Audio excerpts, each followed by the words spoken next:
Mio Sporty po nang galing ng Marikina sila, sir. So, nagpa-rewire po. Ito po, dumayo po ng Valenzuela at dahil nga nabalita nila, sir, na mayroong gumagawa ron na quality daw ang pagkakagawa. So, ito po ang pagkakaiba ng totoong quality sa quality na sinasabi nila, no? Maayos, proportion, intact. Hindi po gaya nung kanina na napaka-unsafe, may sabit, may palabitin.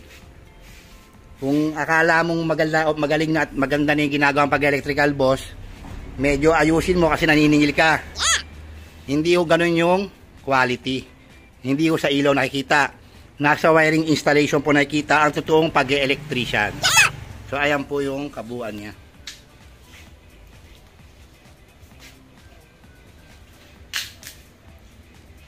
Wala na yung parang scramble egg dito na buo. May tumor. Ayun na may tumor dito eh.